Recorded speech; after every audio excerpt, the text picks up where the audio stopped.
or the inconscience with which it started. Its business first was to create a conscious center of experience, a subjective being which could act as a point of receiving the whole universe. Having created that in the life, in the mind when it came, it forced this mind to go back,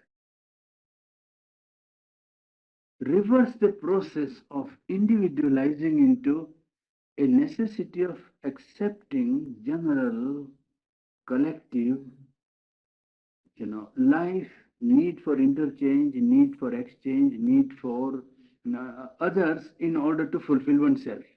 That is what the process of nature does when it evolves from the inconscience of matter.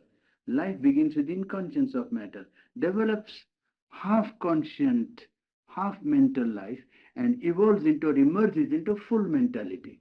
When it emerges into full mentality, it reverses the process. And it reverses the process by compelling the individual, the ego, to expand, to merge into the other being, creating there the compulsion in a certain sense of merging into other beings. Well, that far we had seen, and then the full fulfillment of it would lie in ascending to beyond the region of mind where the law which operated and created this reversal would reach again a next step of its ascent, so to say, or next step of its reversal. Mind, and then from mind, a reversal to the necessity of collective life, drives the individual from egocentricity into universality, which must ultimately culminate into a truth consciousness. Because universal consciousness is not the whole truth of the omnipresent reality. Universal consciousness is only one term of it. And as a mental universal consciousness, not a pure consciousness of universality, it is it has a double strain of knowledge and ignorance. When you say universal consciousness, it is not as it were you are dealing with pure spiritual universal consciousness, but you are dealing with a universal consciousness with mind as its dominating instrument. Well, in that case, that universal consciousness itself is not perfect. It has double movement of vidya and avidya, knowledge and ignorance in it. And therefore, fulfillment of this impulse to realize complete unity would come only if one could go beyond the formula of mind as an essential element of manifestation. That is what we did yesterday. Now, today, we take up this problem of life. Now, life is, we have seen, a conscious action of Satchidananda. That is how we have looked at life. That is just a central circumstance of this manifestation of Satchidananda as manifesting itself as life. The element of the infinite that is behind life is consciousness force or conscious force of Satchidananda. The being becomes basis of existence, reducing itself to matter. Sat becomes, when it reduces itself to cosmic terms, or reduces itself to what we feel as matter, as basis of materialism. Consciousness force becomes what we understand or what we know or cognize as life. Supermind becomes what we cognize as mind. Ananda or delight becomes, well, what we have within us, the principle of psychic being. Well, that will give you a correspondence. In a certain sense, I think it's necessary to make it a little clear. These three are of the three eternal supernal, so eternal. And its instrument of action is the truth consciousness, the supermind or truth consciousness. It is this instrument with which, or by becoming which, this omnipresent reality creates the world. So these four are the terms in knowledge. This is the realm of infinity and knowledge, therefore, or world of truth, if you like to call it, you see. And to each, in this lower triplicity of manifested or evolved universe, or evolutionary universe, to Sat corresponds matter. The Chit tapas means conscious force or consciousness force, Because consciousness has two aspects of will and knowledge. Remember, this has two aspects of knowledge and will. This manifests itself as life. And this truth consciousness becomes your mind. And this Ananda becomes here the psychic being. That gives you a rough correspondence of the whole scale. How the world of truth, world of infinity, omnipresent reality is related to the present manifested universe. There is the principle of being which becomes, when it is completely covered up, becomes matter. Complete in conscience, complete existence. Chit is conscious force which has aspect of knowledge and conscious and power, two together, knowledge and will. This aspect that you see here, it is called consciousness force. He calls it consciousness force or conscious force, if you like. You see? Consciousness force. Because it combines within itself two aspects, knowledge and will. Second, which is life, manifested here in the universe as life. And the third principle, Ananda, is manifested here as the psychic being. Psychic plane of consciousness, psychic existence, and existence of psychic beings. The true individuality in man is the individuality of delight. It is the delight aspect that is the cause of the universe, cause of continuation, cause of its manifestation, and it will be the driving force for realization. This divine, the delight aspect. That is why the whole of creation is moving towards realization in delight.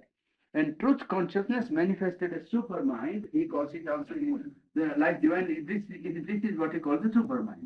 So he uses the double term. Truth conscious supermind becomes mind, a secondary operation of the principle of knowledge.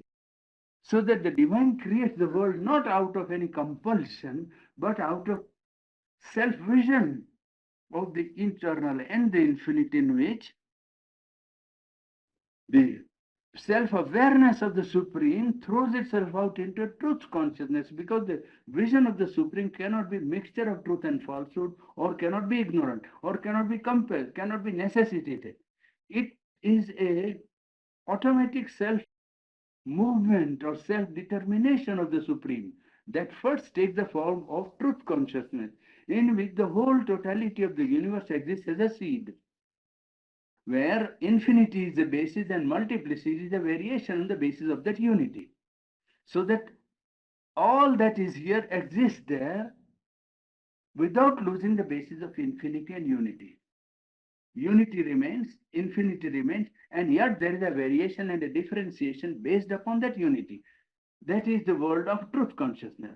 And as a secondary operation, when it creates or turns towards this creation further and further, it adopts the constitution of mind, which first it is the universal mind which comes into being. Remember, it is not individual mind that comes into being first. Universality of mind comes into operation. And then begins the principle of division. From mind begins the principle of division. Then only the creation of a limited individuality or a separate ego becomes possible. It goes on hiding or veiling its light more and more, till when it comes to matter, this very process coming to life creates a universal life. You see? Universal life. This operation here is universal mind, universal life, and universal matter. And out of this universal matter, there is an evolution. Further up, that is the ascent.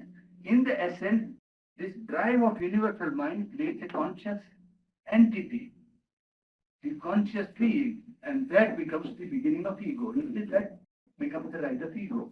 And that begins to again ascend from matter to life, to mind, to supermind. The process is reversed when life has reached that point. When life has reached the point of creating a conscious center of subjectivity and ego on the basis of matter and life, then the process is reversed and goes back to gradually to the truth consciousness. Well, we are now at a point where central circumstance of this process is the cosmos. Process of this Satchidananda here, I will take only the second term. The second term, conscious existence, because that is what we are considering now. separate. It's not really separate. Satchitananda are not three things. They are, triple. If you admit infinity like that, then it will have triple aspect of it. One is A, B, C. But A, B, C is nothing else but the infinite. Just the Satchitananda. That's how you will have to look at it, you see. So I take this just for the sake of clarity. Conscious being, you see. Now this conscious being or conscious power has become life. And it is this aspect of it which we are considering. You see? We have already considered the knowledge aspect of it.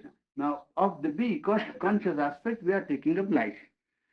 This life is force of Satchidananda.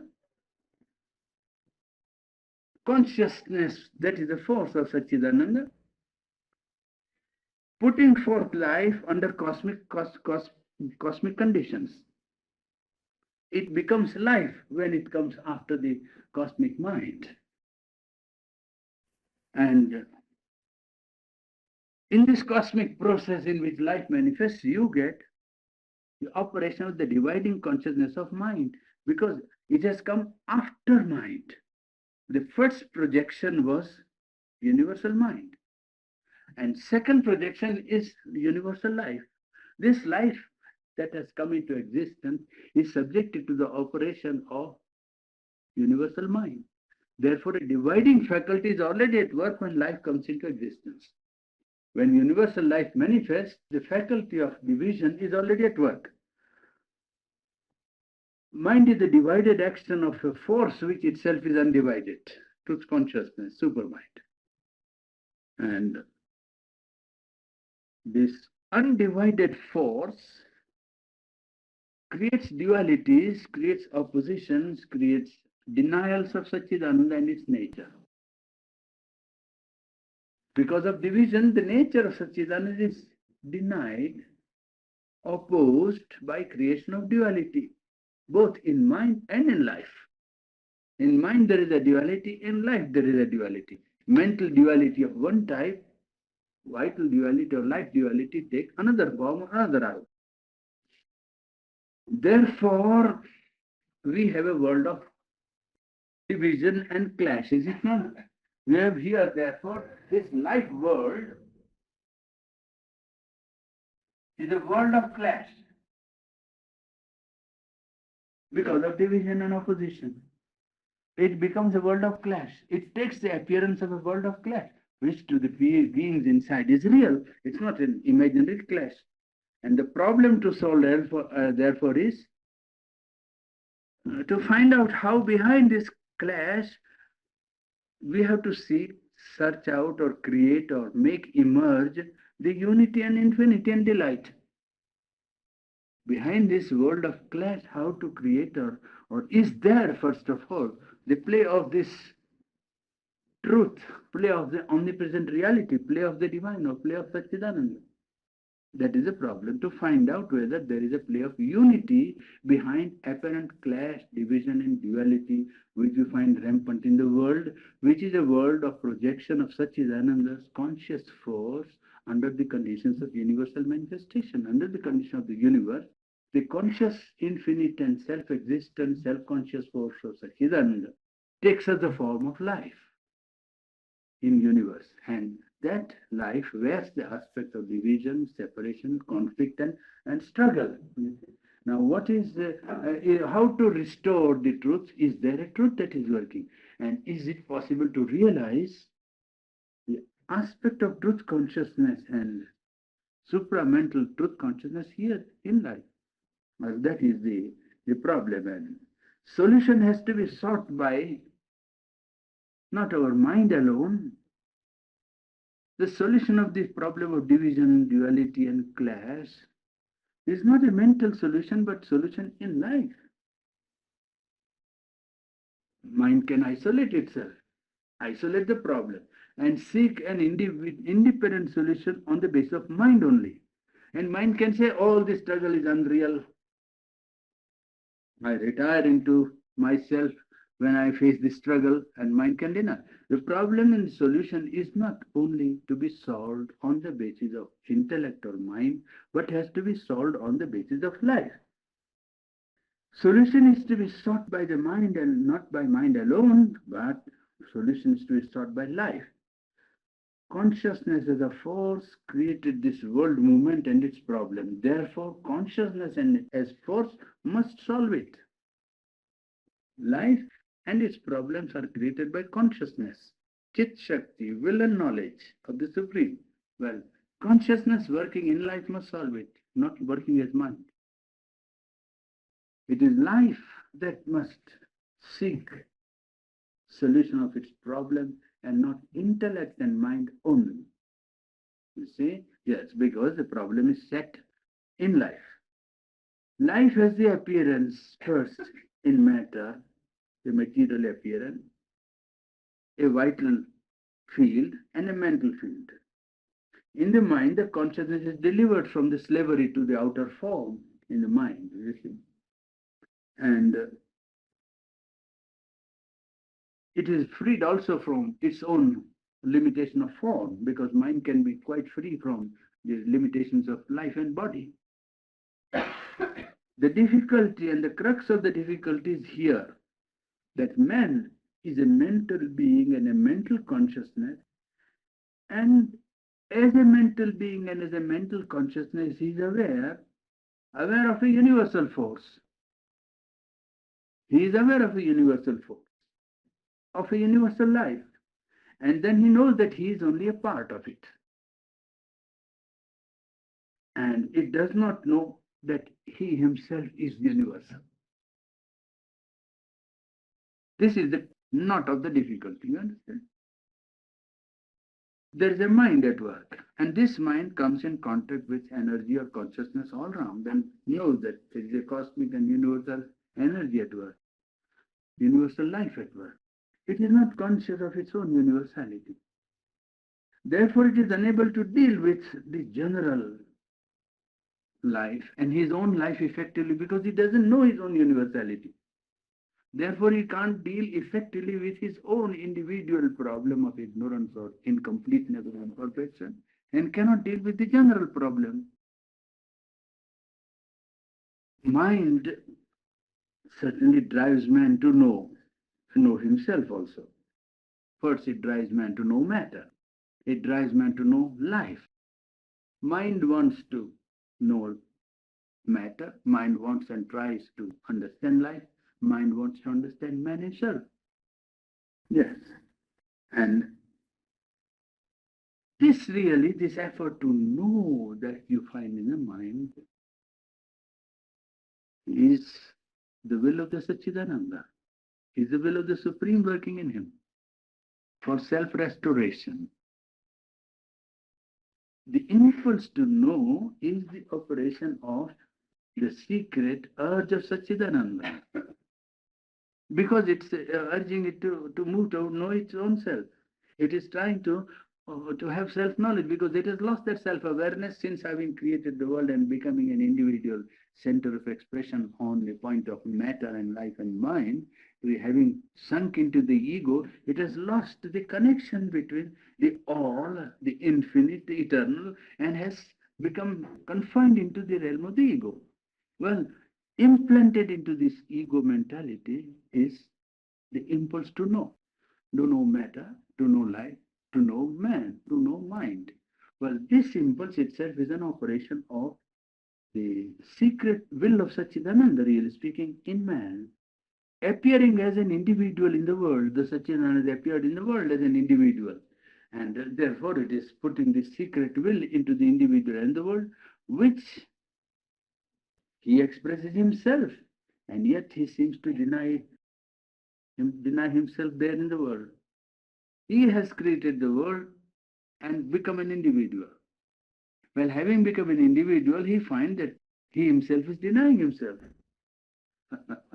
Yes, that's it. And therefore, the will that is put in him to know is the process or the nodus of energy by which he will be able to come back to himself. You see? Yes. Man has to satisfy this and evolve to this divine humanity, or create another being out of him. If he pleads himself incapable, Well, some other being must emerge out of him. Man may become obsolete and some other being may take place. But this has to happen. Restoration of the lost identity with the Supreme must be restored in terms of matter, in life which is manifested in earth consciousness. Not there. There it is already attained.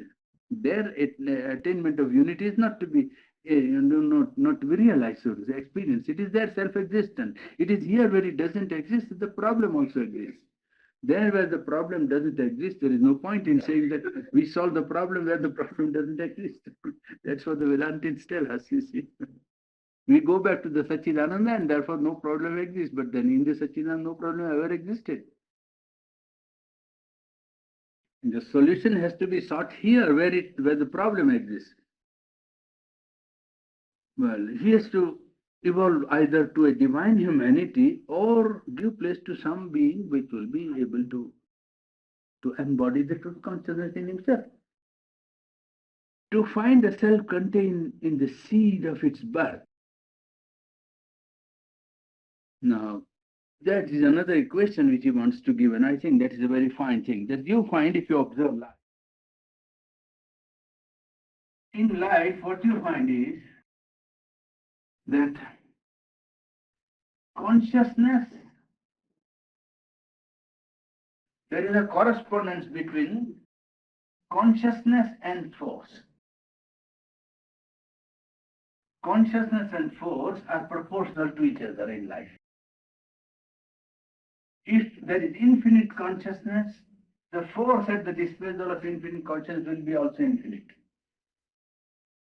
If there is consciousness is submerged in matter or in inconscience, well, so also the force will be also inconscient. Force also will be inconscient. If the consciousness is divided, if the consciousness is infinite, the force will be infinite. Consciousness is submerged, the force will be submerged. If consciousness is divided, well, the force also will be divided. And if the consciousness raises to a plane of unity in the midst of life and also to diversity, then the force will also be correspondingly capable of handling unity and diversity. Force that can manage unity and diversity also will be there. So in life, consciousness has a correspondence to a force. They are all proportional. Therefore, when some sadhak is telling that, oh, when we are doing sadhana, how can we do? But you see, the consciousness will have a corresponding force. And if you depend upon a consciousness which is infinite, you will get an infinite force to support you. You understand the point is, you understand now there is a correspondence between consciousness and its force. Yes. If consciousness is infinite, force will be infinite. Consciousness is divided, force will be divided. Well, consciousness is one that is submerged in matter, well, force also will be inconscient and you won't see it.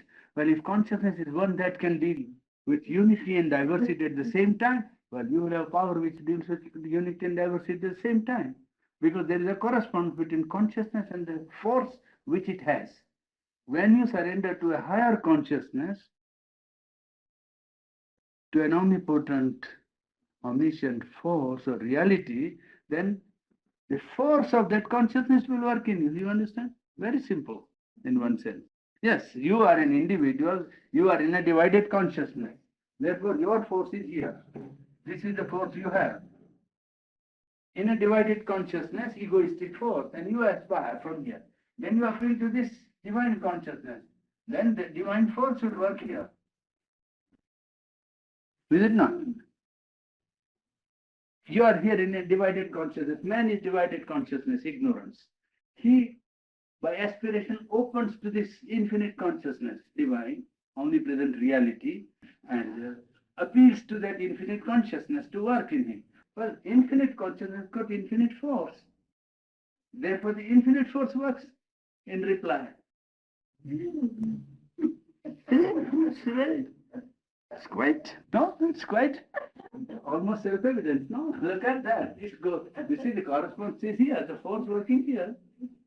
So, therefore, when one has great defects or difficulties, he shouldn't think that I can't remove because you are not going to remove. You are only wanting to remove. Yes, you will to remove. You will wish to remove. You will aspire to remove. And then call in your own sincerity will be one factor, but the consciousness which you evoke will be another factor. And it is a more powerful factor because the force is infinite. Well, there you are, some things. You get some part of sadhana in philosophy even. Yeah. Now, man's present life is a divided consciousness, you see. Now, here you find in the second, the force is separated from consciousness. You see here, force and consciousness are separated here. In matter, the force and consciousness are separated. Force seems to be completely isolated from consciousness. In the third, means in the divided consciousness, man is at present situated and he is able to see the problem. It is only when he rises to the fourth, the plane of unity and diversity coexistent, that his problem of life can be solved. When from the divided consciousness he rises to a consciousness in which unity and diversity coexist without losing contact with the infinity of the truths or truth consciousness, well, then the problem of life, which is the problem of division, struggle, and opposition, aspect of duality, will be completely solved. Their life consciously will obey the law of unity. In the fourth, life will consciously obey the law of unity and yet will fulfill each thing in its own diversity. That's how the overcoming of the limit of mental consciousness will operate. Individuals live in themselves. There, the individual, when he rises to this unity and diversity simultaneously existing and working, individuals will live in themselves and each in other as one consciousness and one being in many souls, one power in many minds. That is how it will feel when it rises to the fourth, unity and diversity coexistent without losing its contact with the infinity of the truth. And three difficulties present themselves in this process of rise from the third to the fourth. From the third divided consciousness to go to the undivided consciousness in which unity and diversity coexist, there are three difficulties. And we will make that also clear. The difficulty of rising from the third to the fourth. Man is in the third divided consciousness. So from the third to go to the fourth consciousness, there are three difficulties. One difficulty is that he knows or knowledge of partial self or knowledge of incomplete knowledge, you can say incomplete knowledge of self. To put the thing put it here. Incomplete knowledge of self. That is to say, he is only living on surface consciousness, you see. He knows only surface consciousness and is unconscious of, you can say he is subconscious and subliminal being. Both are not the same. Subconscious and subliminal. He is not conscious of this. He is only conscious of a surface. Below the surface, there is, and behind the veil, there is subconscious and subliminal of which he is not conscious. That is one difficulty. Why man is not able easily and spontaneously without making a conscious effort to rise from third to the fourth? From the third divided consciousness to go into a truth consciousness in which the operation of unity and diversity exists at the same time, why man is not naturally able to do it? Because he is not fully conscious even of what he is. of his present constitution. He is only conscious of his surface consciousness. He doesn't know the subconscious and the subliminal which is behind. Operation of mind behind the outer mind, of life behind outer life, and of impulses that come from the subconscious. He is not conscious. That is one difficulty why he is not able spontaneously to move. That is one. Second difficulty is this formula of mind plus life and body. This is separated from universal life. This is separated from universal life or universal being. You see it? Man's mind, life, and body, or man's mental, vital, and physical being, which he is isolated or completely separated from the universal. First, he doesn't know fully himself. One, he is not conscious of the whole range of his being. Second, he is cut off from the cosmic universal consciousness which surrounds him. So he is separated from the universal consciousness and identity with his. Therefore, he can't know his identity with his fellow man even, not with nature. Forget all about universal, but he doesn't know his identity with his own fellow creature. He feels them separate. Well, it is because he is isolated from the universal. If he lived in the universal being, he would be able to at least feel his identity with all, at least of mental beings. If not with the animal kingdom and the vegetable and the earth, he would feel at least his identity with his fellow men, which he doesn't do, because he is cut off from the universal. Therefore, he feels that all that has manifested on the plane of mind is also separated and isolated. Well, the third difficulty is division between fourth and consciousness that has taken place in him. The third difficulty is division between force and consciousness. Division between force and consciousness, that is to say, is, I must be of that outer. Force and consciousness, for instance, mind. Well, is mind versus body. Mental consciousness, body consciousness. Mental force, body force. You see, then you say life versus mind and body. Say body, well, no. Yes, war of members, in fact.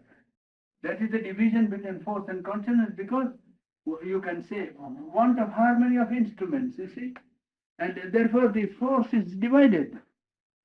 Mind wants to do something, the emotional being goes in another direction, the vital being goes in the third direction. So the whole force of man's consciousness is divided up. Consciousness is divided and force is divided.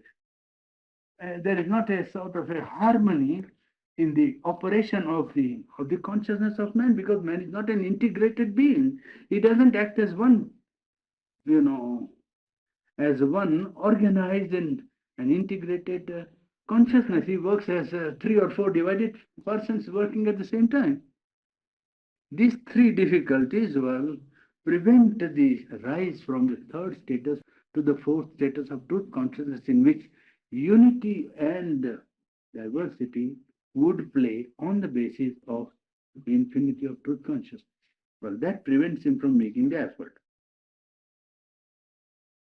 It is by rising to this, you say that mind and body and fellow, you see, the identity is not there when it is separated from the universe. In the second aspect of it, there also, mere sympathy and love for others is not the same as identity with them.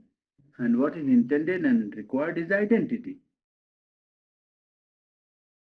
That is why some of the philosophies always say that man is not a free agent. Partly there is great truth in it.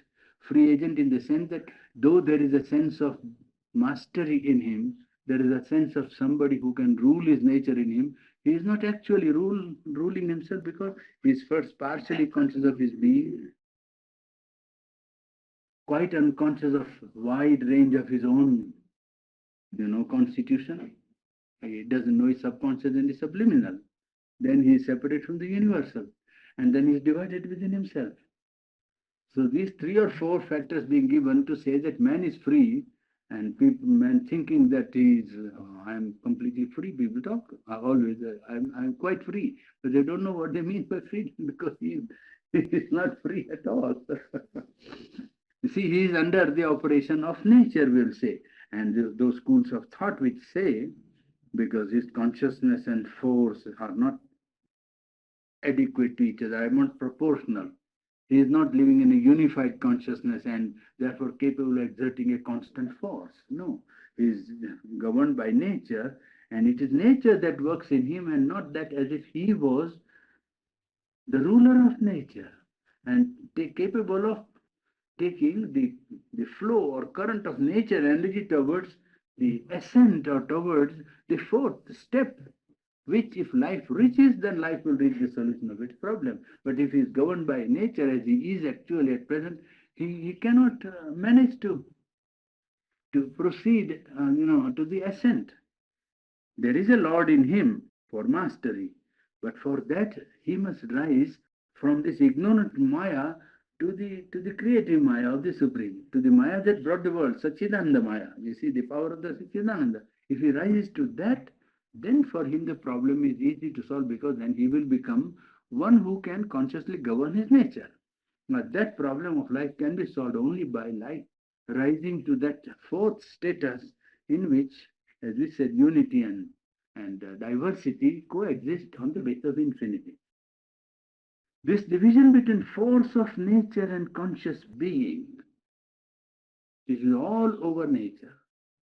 There is always a dichotomy and a sort of disproportion between force of nature and conscious being that holds the form of force of nature. Mental being. There is a mental person and there is a mental force. You will always watch if you carefully observe that the force that is working as mental energy is not the same as the conscious being he holds himself as a natural or mental person. The mental being, the subjective self, and mental power or mental energy or mental nature, there is always a discrepancy. Whatever the subjective being knows, nature does not always confirm. Whatever he wills, the nature does not necessarily carry out. In fact, very often it carries out just the opposite of what he wills. You see, there is no correspondence between conscious energy of nature or force of nature and conscious being that holds that nature as its form or as its mold. Do you understand? Yes, you hold mind as the form or mold for expression, but mental force or mental energy that is working, well, is not under the control, you can say, or is not proportionate to, or does not run parallel with the constitution of the mental purusha, the watching self in mind. Watching self in mind, well, has one line of force. The nature force operating in mind has another way of operating, quite different. Mental, vital, and physical being. Mental nature, vital nature, physical nature. And the Purusha in each level, mental Purusha, vital Purusha, and the physical Purusha, means the subjective self. There is always a division in mind, life, and body. This is removed only on the level of the supermind. It's on the level of the truth consciousness that the conscious self and the power or force of nature are in agreement, in correspondence. So there is no divergence. Whatever is the constitution of the being, conscious being, a corresponding force is automatically available. Principle of perfection is therefore not in the mind, life, and body. It is in one sense, you see, perfection is in the subconscious, where a thing when you put from the top, it has always comes down. There nobody is required to govern. In the subconscious, there is a perfection of operation because there is no division yet there made. You see, conscious division is not there. So an automatic operation which brings about the operation of the subconscious is there. But it is not conscious. In matter, laws operate without any intervention of anything and operate correctly without exception. It is above, not in the present poise of mentality or intellectuality, that power and knowledge will be reconciled. Consciousness and force of consciousness can be reconciled on the level above mind. That gives you the 22nd chapter, isn't it? Yes. Now take a part of 23rd chapter, which can take. In the 23rd chapter, we have got the subject of, now take a part of 23rd chapter, which can take. In the 23rd chapter, we have got the subject of the relation of the fourth that I was telling you about. What is the chapter we just have? This is the 22nd, is it not? Yeah. The 23rd is dealing with the, you see, we saw the infinity of being feels to us as triple, though really it is one. You see, we feel it as consciousness force or consciousness and delight. Up to now, we have dealt with this consciousness aspect as operating through supermind into world or into universe. And we have seen how it is connected with the need of return to the origin from which it has come. Now it is this delight aspect which we take up. You see, this delight aspect. This manifests in the lower, this manifests itself here at life. In the universe, it manifests itself as life. And this delight aspect of this triple truths or triple manifestation of effect manifests itself as psychic being. Psychic being. And in this chapter, he is developing this subject as to how this delight of infinite self-existence, consciousness and bliss translates itself into or comes into manifestation in the universe in which we live as psychic being, the true individuality behind human egoism. True divine spark of individuality operating behind the operation of mind, life and body of man. That is the subject matter now we take up. It's not exactly one, but he's showing that this psychic being, when it works in man, takes up a double aspect. Takes up a double aspect.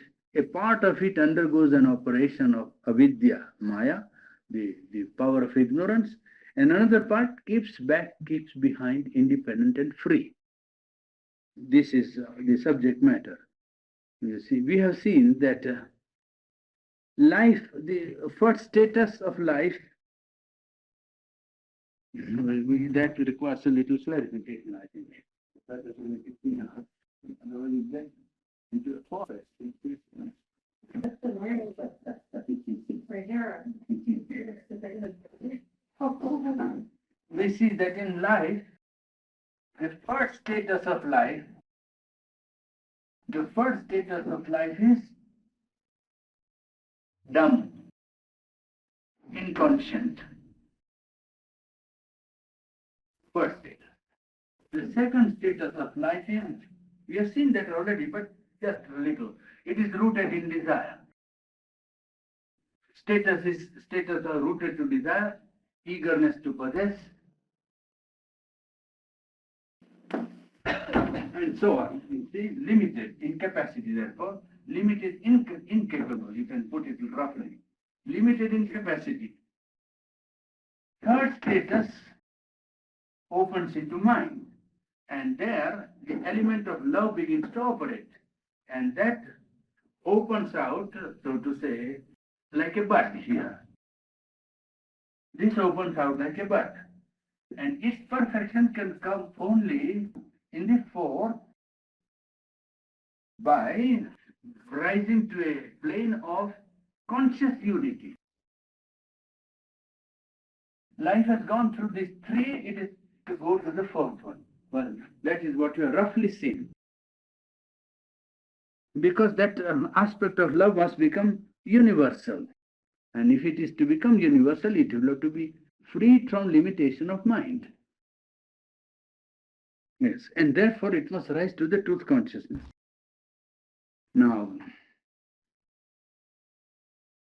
love universal.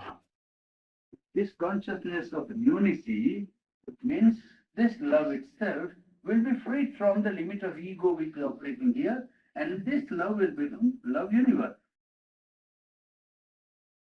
Then the love universal, this side, psychic being,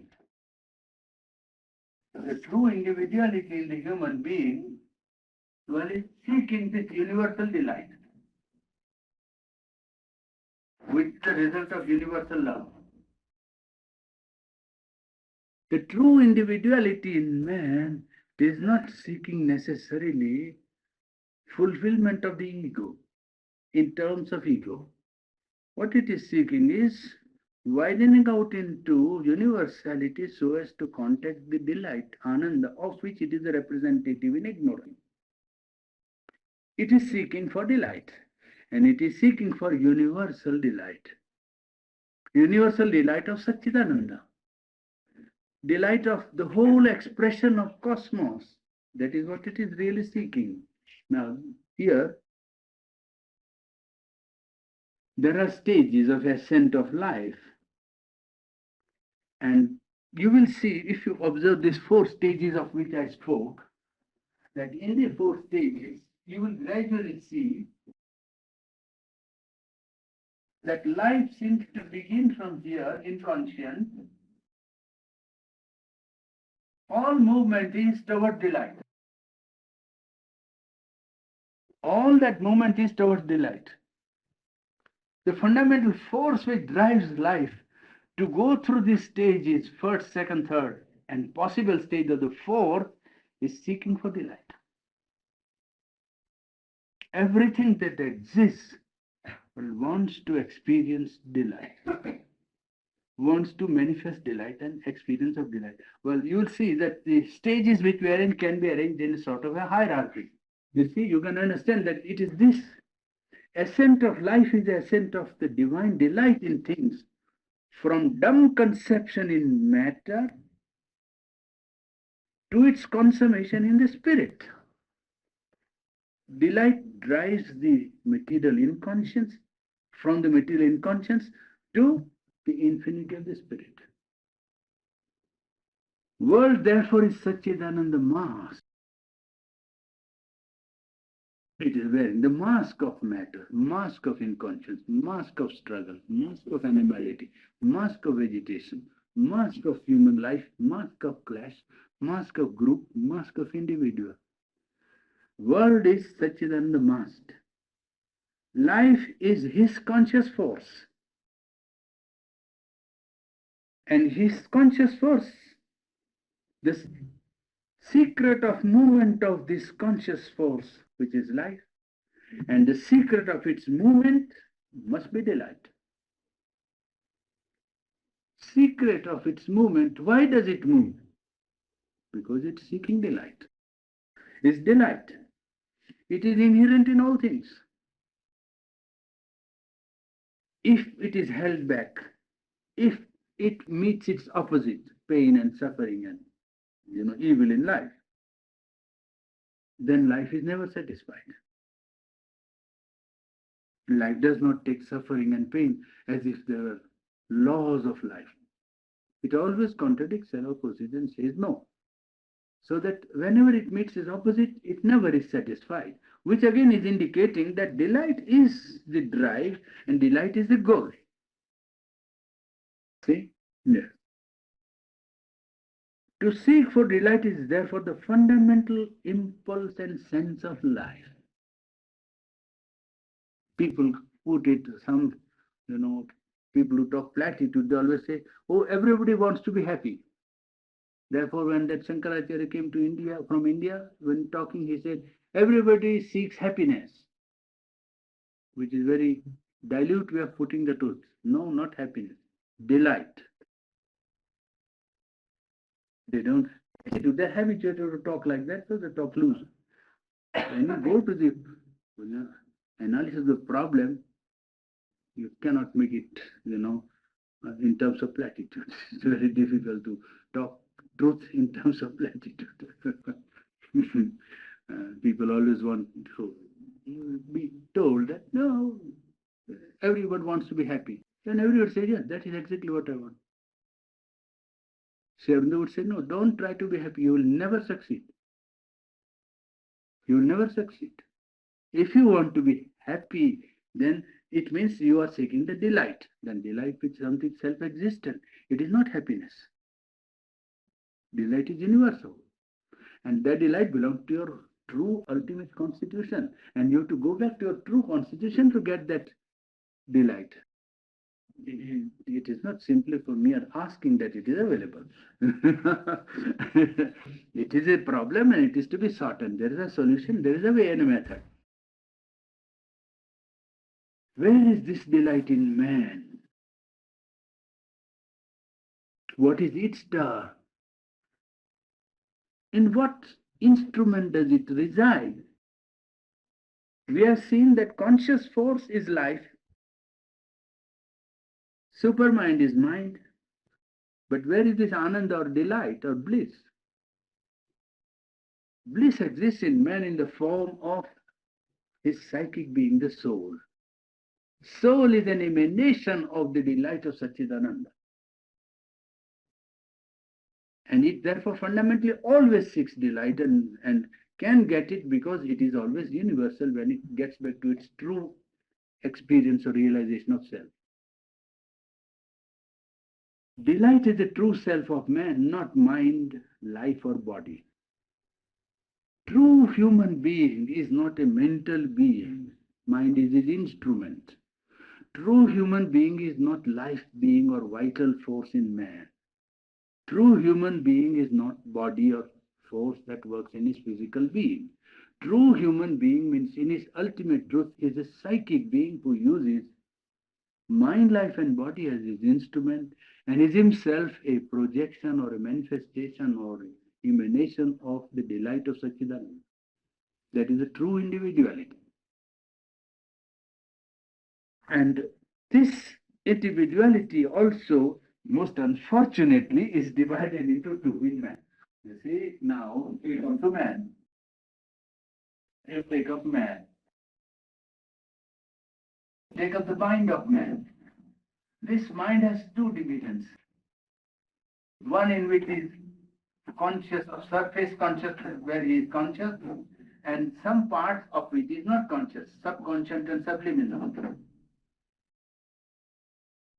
This man has got his vital being, life force or vital being. His very vital being is divided into two, surface vital and, subconscious vital or subliminal vital. Even his physical being or body is divided into two, conscious operation and subconscious operation.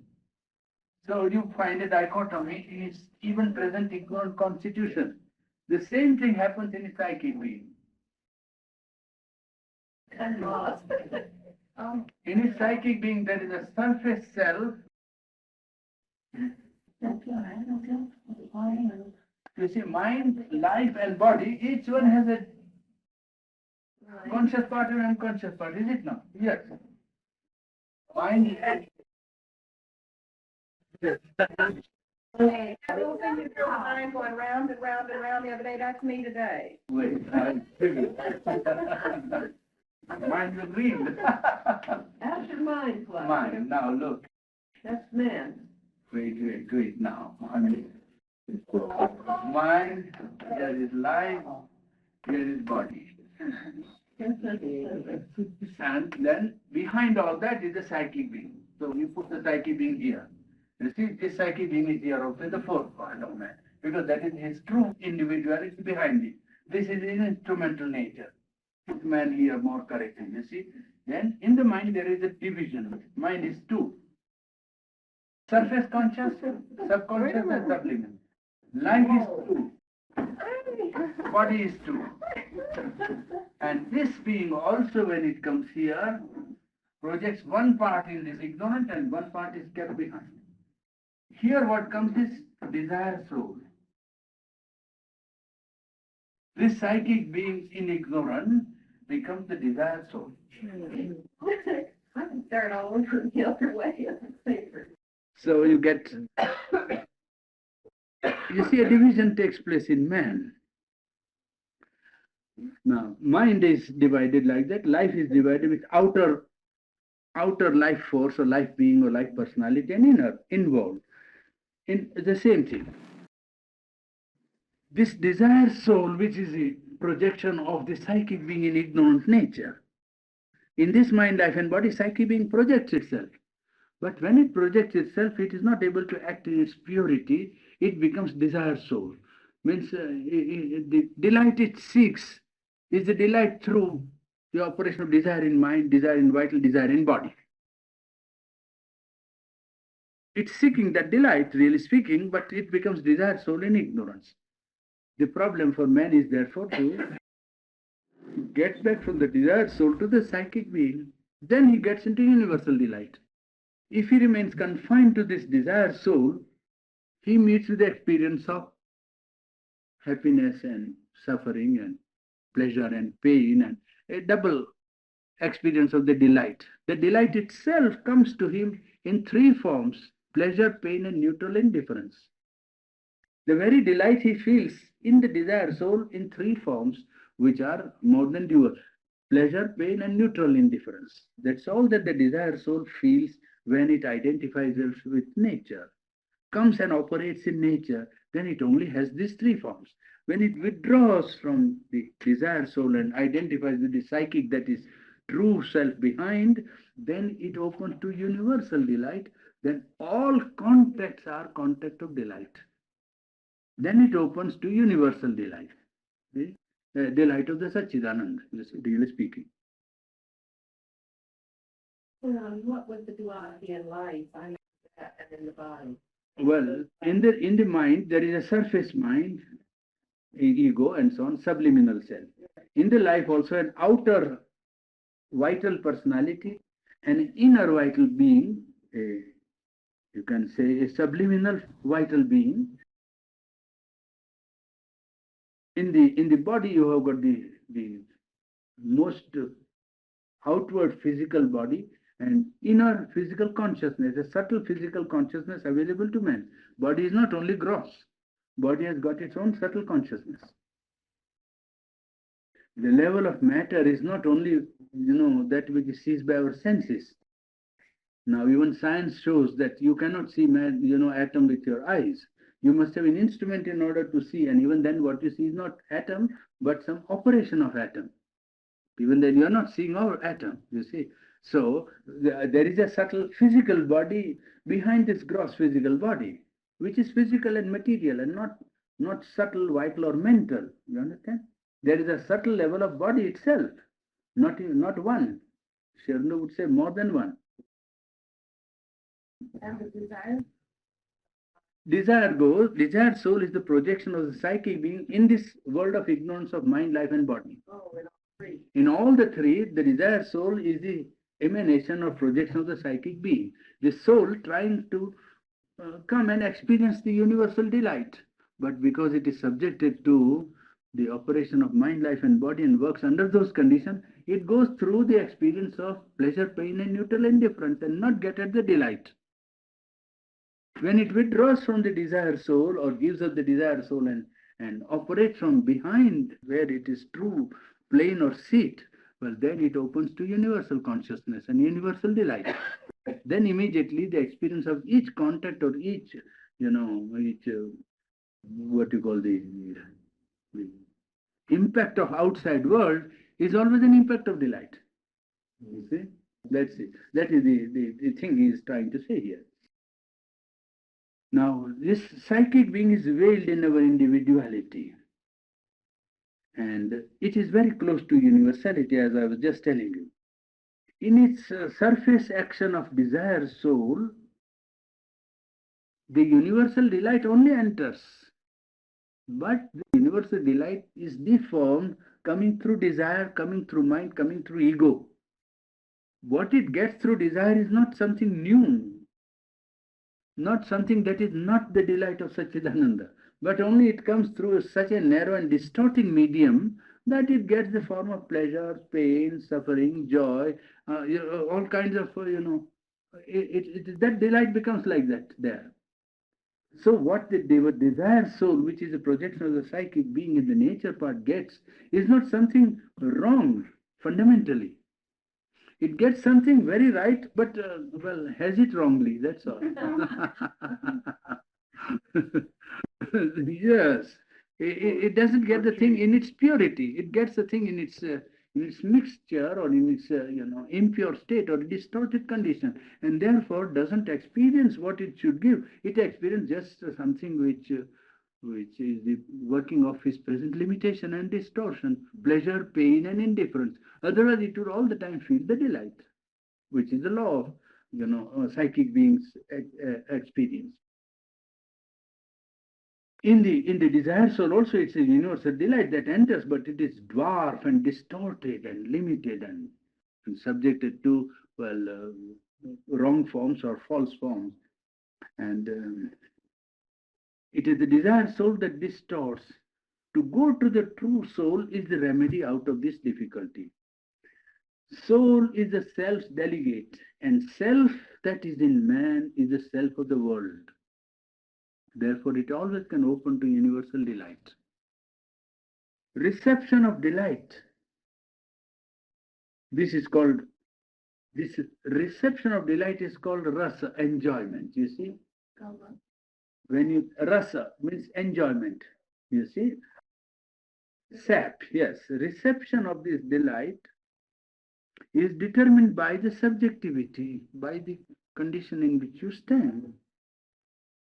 If you stand on the level of ego and desire soul, you get pleasure, pain, and neutral indifference, and something which is differently rendered.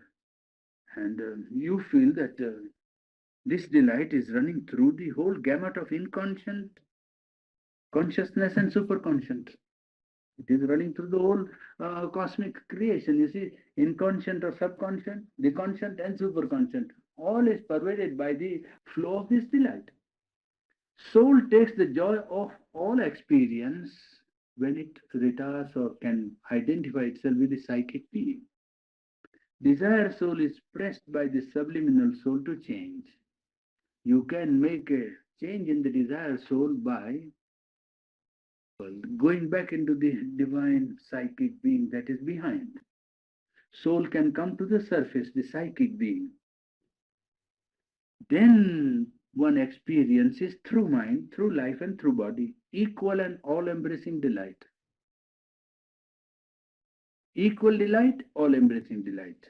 For example, man gets it even when he is not consciously in contact with the psychic being, but somehow unconsciously to him, the psychic being comes in front. Then man, even in his ignorant state, is able to experience this equal and all-embracing delight. You see the case of lover of nature. A man is a lover of nature. You will see that in him, the desire soul is pressed back. And the psychic that has come into front without his knowing, if he's really a lover of nature. You see, it's the psychic that has come in front. And all nature is then full of delight for him. The poet or the artist, you see, or the lover of nature. All contacts that come to him strike him first with the vibration of delight. There it is the operation of that psychic being which has come to the front temporarily. Very few artists can keep that personality all the time. If one can, then that would be a yogi, you see, very few. They have always a vital personality, an egoistic being, a mental being, a selfish being, perhaps a very conventional being also. Many artists and poets are not angels, you understand? Yes, many of their other parts are very common. But at the time of creation or when they rise to this plane where they feel this, well, then it is a psychic being that is in front because it's a perception of universal delight. Then it is not the individual that is at work, you see. It is all contacts of nature are then felt as contact of the delight. Only in egoistic parts the delight is not felt. And this lower foundation of our nature has to be changed in order to make available the cosmic or universal delight. Psychic being is the flame of the Lord, inextinguishable flame. It is a witness that is concentrated. It is a control that is in us. It is a guide. It is the inner life. It is a divine voice, imperishable. And it is not the unborn self because the psychic being admits the working of itself in ignorance, and therefore psychic being is not the unborn self, but it is the self born in ignorance, embodying the delight, manifesting the delight. Further, we must take next time. Stop here. Yes, 23rd half. Are you ever going to give the 3 parts of the film? No, 3 parts. What is it? You know that. You maybe say sympathy and love are not the same as identity. Don't we identify ourselves with a thing or person or whatever it might be to? Yes, it's an imperfect operation of unity. When unity operates through mind or vital being, it takes the form of sympathy and this outer forms in which we see it working. But it is a mental form of it or form subject to our present limited consciousness. The real solution is the identity, unity of soul. Then you know what mere sympathy cannot make one know. Then you understand also what only sympathy of the heart or mind is not able to give you. It is good. He doesn't say that it's not good to have sympathy. No, don't misunderstand. He doesn't say that there should be no sympathy. Only if one must not stop at sympathy, he says. Sympathy is the first step, but it's really by overpassing the mental formula that you will reach the truth of which sympathy is a symptom. Sympathy is a symptom indicating the possibility of identity, oneness. That's the point. Has that something to do with the Taoism? That is unity with not entering into the identifying yourself with the subject or object that you're working with, mentally as well as emotionally. I didn't catch your question. So this identity, not love and sympathy alone, but to bear upon it. Is that? No, it is a soul realization of one soul in all, one being in all, which is divine, infinite. You begin with the cosmic. First realization that it is one in all. But then one will realize that it's not only one in all, but more than all. It is infinite. Well, you can only do that by faith. No, it's a question of growing into consciousness. When the consciousness grows, then the consciousness has this concrete experience. It is not mind. Mind may have an idea of it. True, mind may have an idea. Heart may have a feeling. You see, even the will may have an operation to realize it. But they are only processes by which the consciousness will grow ultimately. And then it is a concrete experience of consciousness that one has to have. What he indicates is not only an idea, but a realization or a concrete experience. And concrete experience come to consciousness, not to only mental consciousness, you see, because the true consciousness is the psychic being. And the psychic is nearest to the universal. Therefore, the psychic automatically or easily expands into the cosmic consciousness and realizes oneness with all. And that oneness with all is so much more intense in its, experience than sympathy and so on, you see. Quite different. It can't be put in the same category as sympathy is a step, but identity is something else. And that unity brings about a vibration in life, in the individual and in the atmosphere, which solves the problem of division and difficulty of man's conflict. People think that it's only sympathy can solve. Identity solves more than sympathy. When there is an inner identity, sympathy can go to the extent of extending help, material help or vital help or idea or emotional help. But identity and unity can help by eliminating the very cause of difficulty and suffering. People have no idea of the power of identity. Therefore, they think that nothing will be done. If a man is poor and you have no sympathy, no, it's not a question of having no sympathy. It is identity with him. When you are identical, you will first automatically reduce the incidence of his suffering. By your very identity, he will feel the pinch of his condition much less than he would have felt if you had not that identity. Quite different. And you can't do that by sympathy. That what you can do by identity, you can never attain by sympathy. You see, sympathy is good in its one way because it reduces one's own ego and makes one more unselfish and therefore expands oneself. But what identity can do, sympathy cannot do. Identity is dynamic.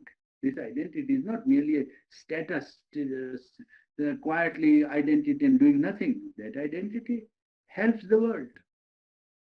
Actually helps the world and don't realize. That's what they think, that it's only the outer expression of sympathy that helps the world. This inner dynamic identity is something very powerful. It can set right a circumstance or a situation. If there is a will that this condition must change, well, the condition will change. That's all. There are many stories like that in Indian, mythology. See, Krishna had a friend who was very poor. There were two students, Sudama and Krishna, studying together. There are many dramas now done and short stories and cinema films also done of this subject. Now they studied together. Now Krishna was a realized soul and divine and incarnation of the Supreme. This Sudama was his friend, very poor, very rickety in body, and always but attached to Krishna because he loved Krishna. As a friend, not at all as divine. The two together studied and separated after school. So Krishna became king of Dwarka and a big man in Indian politics of his time.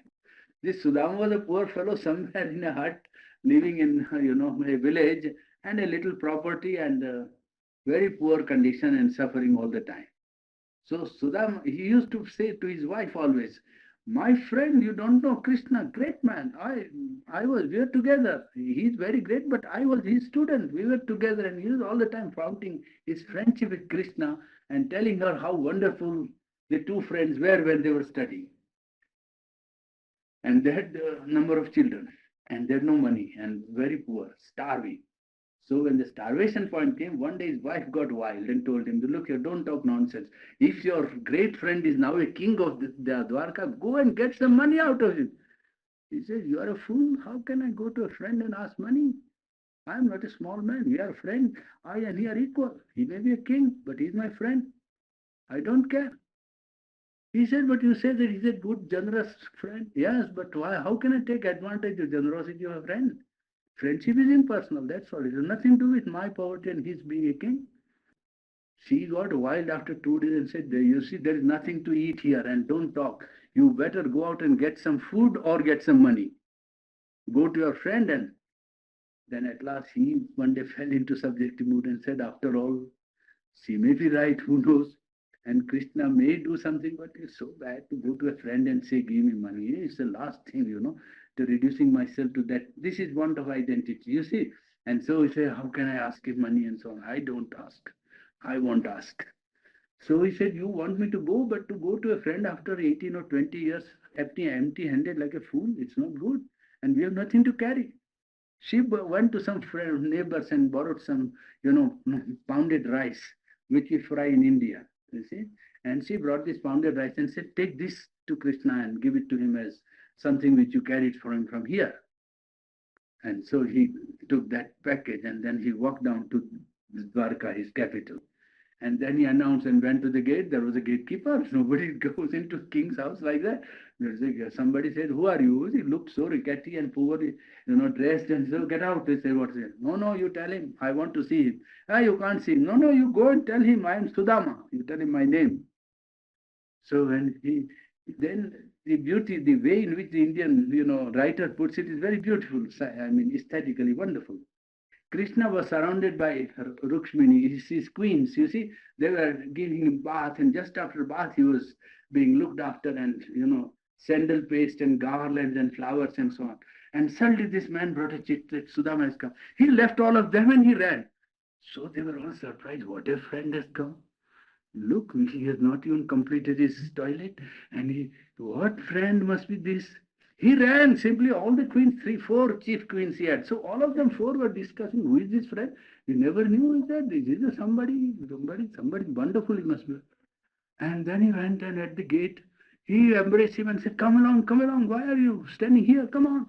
He brought him in the room. And all of them began to giggle. What a marvelous sample of beauty is what they say. Ugliest creature imaginable. The fellow is born sticking out and dark and ugly and dirty. And what is this dress? And what a laugh he has brought. They all laugh. But because Krishna was there, they all suppressed giggling all the time. And then when he came and he made him sit down, and he said that, no, how have you fared all the time? They began to talk and they were listening, the ladies, you see.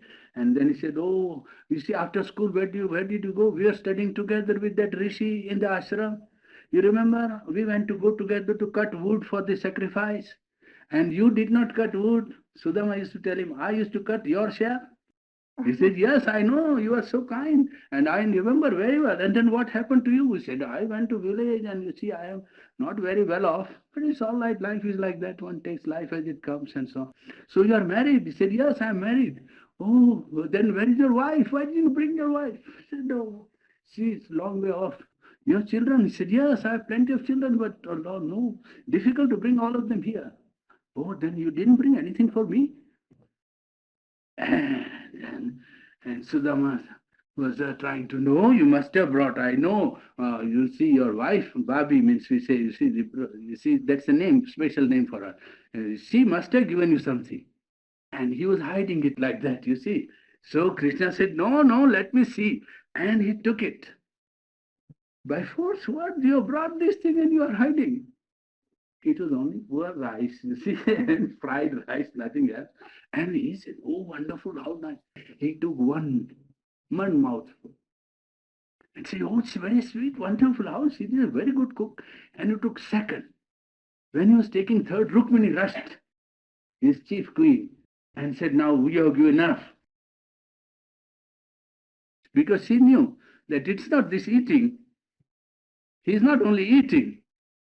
You have given enough. I said, don't take the third. Now we shall take the third. You won't take the third. So Krishna stopped a little and then made Sudama, you're not taken bath. Come along. So he said, let us go to bathroom. And he gave him bath himself. The ladies were all staggered. What is this man and what is this?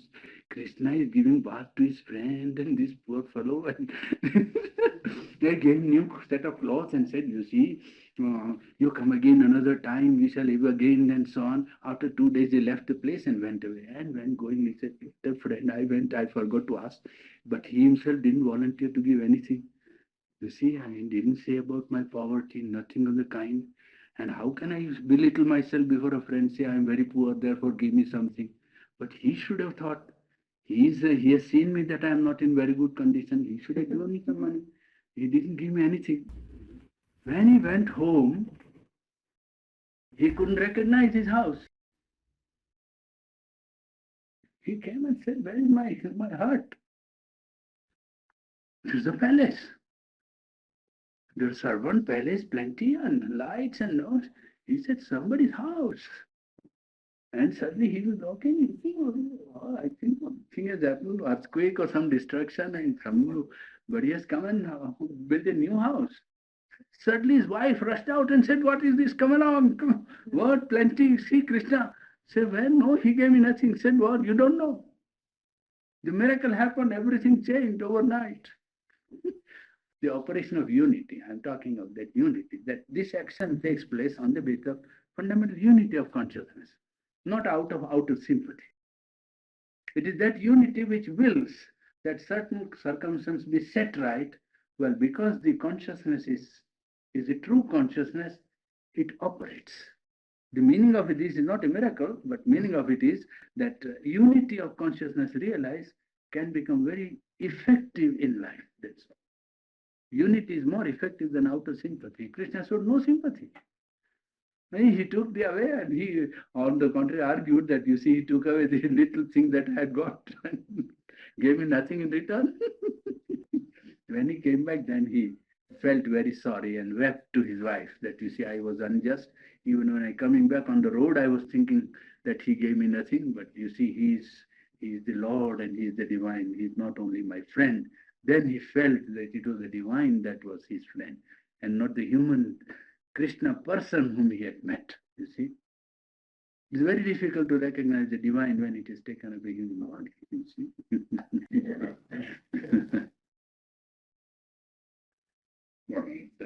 Mythology is full of it like that, Indian mythology. So many stories. This for popularizing the spiritual truths. Generally, it guards the spiritual truth in a popular story. Question, Purani.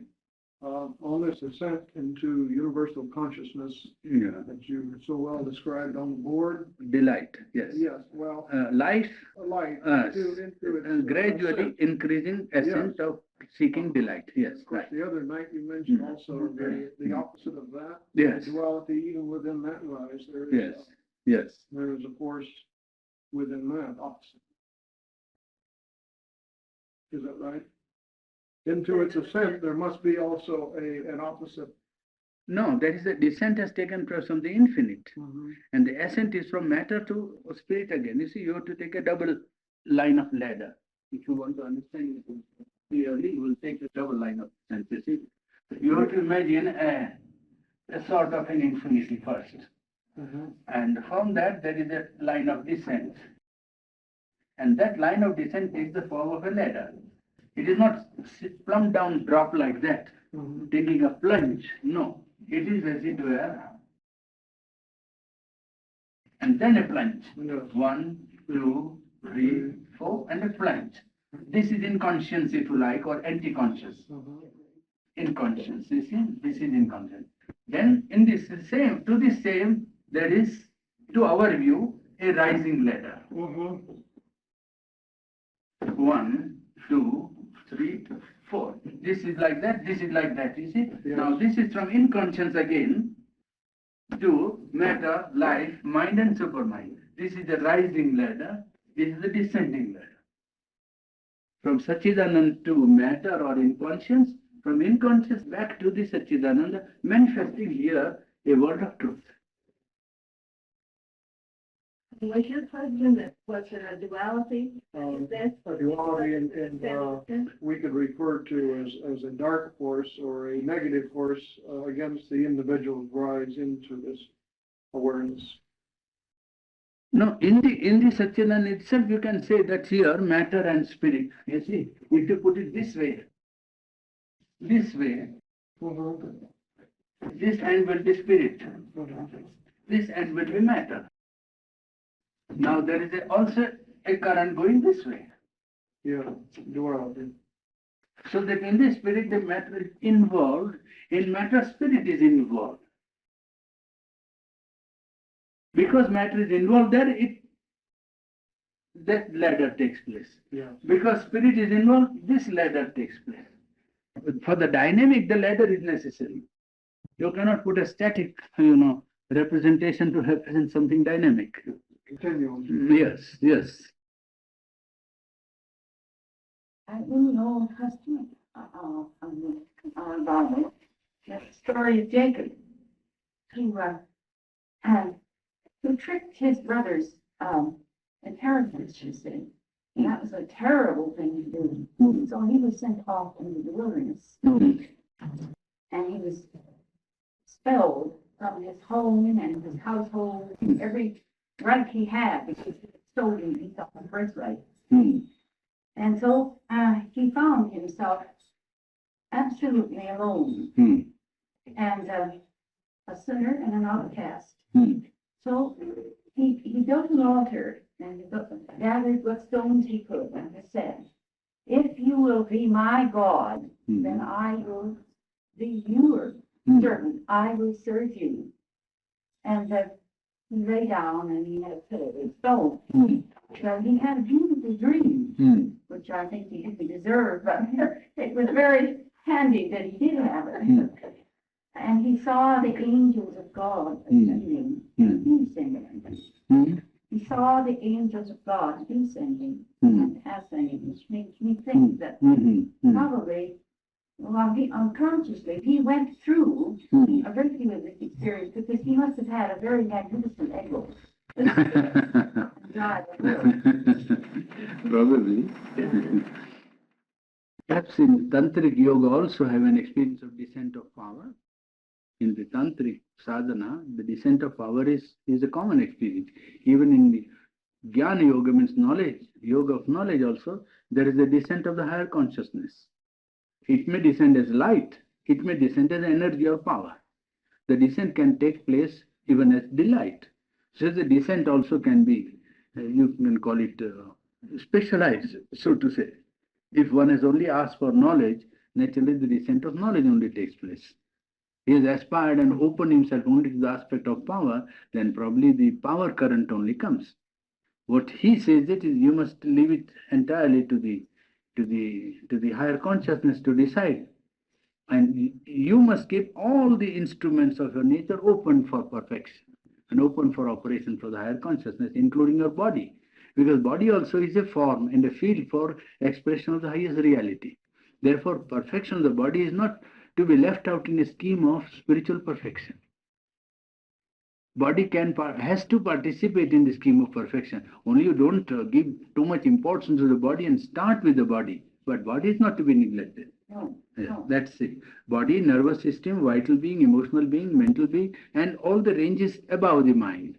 You see, all that can participate and should participate in a scheme of perfection.